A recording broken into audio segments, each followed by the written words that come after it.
మీ అందరికీ నమస్కారాలు. సాధారణంగా మనం కమండలాలు చాలా చూసాం, కానీ మంత్రసిద్ధి పొందటానికి కమండలం ఒకటి ఉందండి.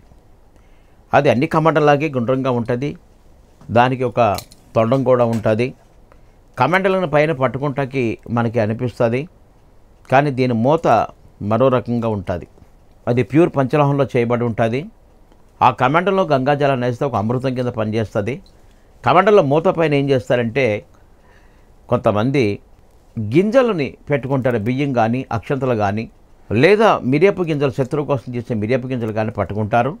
అవి గుప్పెట్లో పెట్టుకుని మంత్రం చెప్పిస్తూ ఒకసారి పూర్తయితే ఒక గింజను తీసుకెళ్ళి అందులో వేస్తారు, రెండోసారి పూర్తయితే మళ్ళీ అందులో వేస్తారు, మూడోసారి పూర్తయితే అన్నీ అందులో వేస్తారు. వేసిన తర్వాత లాస్ట్లో ఆ మూత తీసే గింజలు దోసుట్లో పోసుకుని ఇందులో ఉన్న నీటి నుంచి ఆరికి విడిచిపెడతారు. ఈ విధంగా చేస్తూ ఉంటే మంత్రం 1,00,000 సార్లు చదివితే ఎంతో, ఒక్కసారి చదివితే అంత ఫలితాన్ని ఇస్తుందని చెప్పి పురాతన గ్రంథంలో రాయబడి ఉంది. ఇది మీరు ఎప్పుడన్నా పాదగాయకి వెళ్తే మీకు అక్కడ దొరికితే అక్కడ కూడా సంపాదించుకోవచ్చు, లేదా తయారు చేయించుకోవచ్చు. ఇది కనపడుతుంది కదండి, మంత్రసిద్ధి కమండలం. దీనిపైన మూత, ఈ మూతలో మనం వేసుకునే విధంగా చాలా స్ట్రాంగ్గా ఉంటుంది.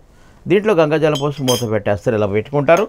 మంత్రజపం మిరియాలతో చేద్దామా, శనగలతో చేద్దామా, కందులతో చేద్దామా, లేదా గురిగింజలతో చేద్దాం, ఏదైనా కావచ్చు. రకరకాల కోరికలకు ఒక్కొక్క కోరికకు సిద్ధించడానికి ఉంటాయి. ఆ గింజలు అందులో వేసి లాస్ట్లో అది 54 సార్లు అనుకున్నావా, 108 సార్లు అనుకున్నావా, 108 అయిపోయిన తర్వాత గింజలు తీసి అలా జాగ్రత్తగా కింద తీసి పెడితే చాలా అద్భుతంగా ఉంటుంది. కాబట్టి ఇటువంటిది ఇంట్లో ఉంటే చాలా మంచిది. పూజా మందిరం ఉంటే మంచిది. అమావాస్య నాడు సంపాదించుకొని ఇష్టదైవం దగ్గర పెట్టి ధూపదీప నైవేద్యాలు సమర్పించుకున్న తర్వాత ఆ కమండలానికి మనం పూజాదులు ముగించుకున్న తర్వాత తెచ్చి అప్పుడు ఉపయోగించడం ప్రారంభం చేయాలి.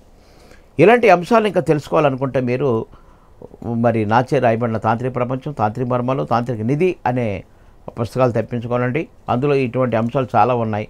అవి మీరు మీకు నచ్చిని ఉపయోగించుకొని విజయాలు పొందండి. All the best. నమస్తే, మీ అచ్చిరెడ్డి గురువుని.